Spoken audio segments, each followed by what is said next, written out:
नमस्कार, मैं हूं आपका अपना ज्योतिषी हनुमान मिश्रा और आप देख रहे हैं एस्ट्रोसेज टीवी। और 2014 की शुभकामनाओं के साथ हम हाजिर हैं आपके जनवरी 2014 के राशिफल के साथ, जिसके माध्यम से आप जान पाएंगे कि जनवरी का महीना आपके लिए कैसा रहेगा और इसे जानकर आप अनुकूल समय का लाभ उठा पाएंगे और जो समय आपके लिए प्रतिकूल है उस समय सावधानी से काम लेकर के परेशानियों से बच पाएंगे। तो आइए बात करते हैं इस माह के राशिफल की और सबसे पहले चर्चा मेष राशि की।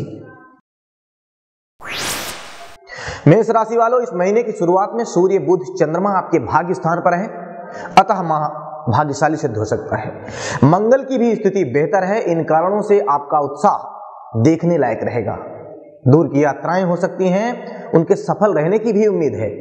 इस समय आप बड़े पदों पर बैठे लोगों से मिलेंगे और उनसे लाभ भी ले पाएंगे। शिक्षा और संतान को लेकर चली आ रही चिंताएं दूर होंगी, लेकिन इस समय माता पिता तथा जीवन साथी को लेकर चिंतन जरूरी होगा। हालांकि कार्य व्यापार के लिए माह शुभ रहेगा, अच्छा रहेगा। आर्थिक समस्याओं से भी आपको छुटकारा मिलेगा। उपाय के रूप में पिता या फिर पिता तुल्य व्यक्ति की सेवा करना उचित रहेगा। और अब बात वृष राशि की। वृषभ राशि वालों, महीने के प्रथम पक्ष वाले दिन में सूर्य और बुध आपके 8वें भाव में हैं। फलस्वरूप आपको बेहतर परिणाम पाने के लिए कड़ी मेहनत करनी होगी। आपके वाहन में कुछ खराबी आने के योग भी बन रहे हैं। यदि कुछ नया करने जा रहे हैं तो बहुत ही ज्यादा विचार विमर्श करके कोई निर्णय लें, लेकिन महीने के दूसरे पक्ष में आपकी समस्याएं काफी कम हो जाएंगी। कामों में सफलताएं मिलेंगी। आर्थिक स्थिति में भी सुधार होगा, लेकिन पंचम भाव में स्थित मंगल के कारण आप अपने प्रियजन या संतान से नाराज रह सकते हैं। उपाय के रूप में सूर्य भगवान को जल देना शुभ रहेगा। और अब बात मिथुन राशि की। मिथुन राशि वालों, मंगल चतुर्थ भाव में है, सूर्य सप्तम में, शनि राहु के साथ पंचम में होकर सूर्य को देख रहा है। बड़ा गुस्सा भरा हुआ है इस समय आपके मन में, लेकिन किसी और का गुस्सा किसी और पर निकालना उचित नहीं होता, अतः ऐसा करने से आपको बचना होगा। कोई व्यापारिक निर्णय लेना हो तो बहुत सूझबूझ के साथ ही लें। इस महीने जीवन साथी को लेकर या फिर कुछ घरेलू परेशानियों के कारण आप व्यथित रह सकते हैं, अतः इस समय भी संयम से काम लेने की आवश्यकता बनी रहेगी। परेशानी की स्थिति में सिंदूर मिले जल से सूर्य को अर्घ देना शुभ रहेगा। और बात कर्क राशि की। कर्क राशि वालों, पिछले महीने की शुरुआत की तुलना में इस महीने की शुरुआत आपके लिए बेहतर रहने वाली है और इसके पीछे मंगल महाराज की कृपा है, जो आपके तीसरे भाव में स्थित है। अतः आपका उत्साह और ऊर्जा आपको सफलता दिलाने में सहयोग करेगी। विरोधियों को परास्त करने में आप सफल रहेंगे। कामों में भी सफलता मिलेगी। नौकरी के हालातों में सुधार होगा, लेकिन महीने के दूसरे भाग में सूर्य के गोचर की प्रतिकूलता के कारण आपको कार्य व्यापार के साथ साथ अपने घर परिवार और स्वास्थ्य का भी ख्याल रखना होगा। उपाय के रूप में बजरंग बाण का पाठ करना शुभ रहेगा। और अब बात सिंह राशि की। सिंह राशि वालों, वैसे तो यह पूरा महीना ही आपके लिए शुभ रहेगा, लेकिन दूसरे भाव में स्थित मंगल आपकी वाणी में अप्रियता दे सकता है, जिससे आपके बने बनाए कामों के बिगड़ने का डर रहेगा। यही नहीं, कुछ पारिवारिक विवाद भी हो सकते हैं, अतः वाणी पर संयम रखना बहुत जरूरी होगा। हालांकि अन्य ग्रहों की अनुकूलता के कारण आप अचानक किसी यात्रा पर भी जा सकते हैं। संतान या प्रेम को लेकर, प्रेम संबंधों को लेकर चली आ रही समस्या दूर होगी। मान सम्मान बढ़ेगा। काम धंधे या नौकरी के हालातों में भी सुधार हो सकता है। उपाय के रूप में विष्णु भगवान के मंदिर में संतरे का दान करना शुभ रहेगा। और बात कन्या राशि की। कन्या राशि वालों, इस महीने क्रोध, मानसिक खिन्नता और अप्रिय संभाषण जैसे आवेगों का प्रभाव आपने देखने को मिल सकता है, अतः आपको अधिक अनुकूल परिणाम पाने के लिए कड़ी मेहनत करनी पड़ेगी। महीने के पहले पक्ष में आप स्वयं को थका हुआ भी अनुभव कर सकते हैं। महीने के दूसरे भाग में स्थितियां कुछ बेहतर होंगी, फिर भी अधिक उत्साही होकर कोई निर्णय ना लें और वाहन सावधानी से चलाएं। परेशानी होने की स्थिति में हनुमान जी को चोला चढ़ाएं। और अब बात तुला राशि की।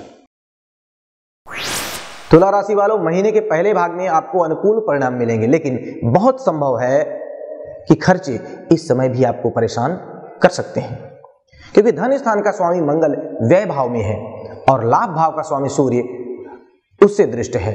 अतः पूरे महीने आपको बेवजह के खर्चों से बचना होगा। इस समय आप कोई कम दूरी की यात्रा भी कर सकते हैं जो आपके लिए लाभकारी भी रहेगी। वही महीने का जो दूसरा भाग है वह आपसे अधिक मेहनत करवा सकता है, इसलिए सावधान होकर कोई निर्णय लें और मेहनत करने के लिए तैयार रहें। कष्ट या परेशानी होने की स्थिति में कन्याओं को भोजन करवाना शुभ रहेगा। और अब बात वृश्चिक राशि की। वृश्चिक राशि वालों, महीने की शुरुआत आर्थिक मामलों के लिए अपेक्षाकृत कम अनुकूल रह सकती है। हालांकि इस समय आप हर काम को बहुत ही सावधानी से निपटाने का प्रयास करेंगे, फिर भी कुछ गलतियां हो सकती हैं, कुछ पारिवारिक परेशानियां भी रह सकती हैं, लेकिन जो महीने का दूसरा भाग है वो आपकी समस्याओं को दूर करने वाला रहेगा। किसी यात्रा के माध्यम से भी आप लाभ प्राप्त कर सकते हैं। आर्थिक मामलों में भी अनुकूलता आएगी, स्वास्थ्य भी अनुकूल रहेगा। परेशानी की स्थिति में हनुमान जी के मंदिर में जाएं और वहां पर लाल रंग का फल या फिर लाल रंग की सब्जी दान करें, शुभता आएगी। और अब बात धनु राशि की। धनु राशि वालों, महीने का पहला भाग आपके लिए मिले जुले फल देने वाला रहेगा। इस समय आप आत्मविश्वास से भरे रहेंगे। मंगल की दशम भाव में उपस्थिति के कारण आपको सरकार या किसी संगठन के द्वारा सम्मानित किया जा सकता है, लेकिन इस समय आपको क्रोध भी बहुत आ सकता है, अतः उस पर संयम रखें। इस समय आप सुबह सवेरे उठने की सोचेंगे, जिम जाने या फिर योगासन आदि करने का प्रयास भी आप कर सकते हैं, लेकिन जैसा कि मैंने पहले भी कहा कि क्रोध पर नियंत्रण रखना बहुत जरूरी होगा। वहीं महीने के दूसरे भाग में घरेलू और आर्थिक मामलों में सावधानी से काम निपटाने की जरूरत बनी रहेगी। उपाय के रूप में शिवलिंग पर शहद चढ़ाना शुभ रहेगा। और अब बात मकर राशि की। मकर राशि वालों, महीने की शुरुआत में लगभग सभी कामों में सावधानी बरतने की सलाह मैं आपको देना चाहूंगा, क्योंकि शुक्र को छोड़कर कोई भी ग्रह आपको सकारात्मक ऊर्जा नहीं दे रहा है। अतः इस समय व्यर्थ के खर्चों से बचें, यथासंभव यात्राओं और ट्रैफिक से भी बचें। कोई भी काम उन्मादी होकर बिल्कुल नहीं करना है। कार्य व्यापार में संयमित व्यवहार करना है। वहीं महीने के दूसरे भाग में समय काफी हद तक आपके पक्ष में होगा, काफी हद तक बेहतर होगा। फिर भी अपना तथा घर परिवार के स्वास्थ्य का ख्याल रखना बहुत जरूरी होगा। उपाय के रूप में नित्य 11 बार गायत्री मंत्र का जप करें, शुभता आएगी। और बात कुंभ राशि की। कुंभ राशि वालों, महीने का पहला भाग आपके लिए बहुत अनुकूल रहेगा। इस समय आप कुछ ऐसे अनुबंध कर सकते हैं जो आपके लिए बहुत फायदेमंद साबित होंगे।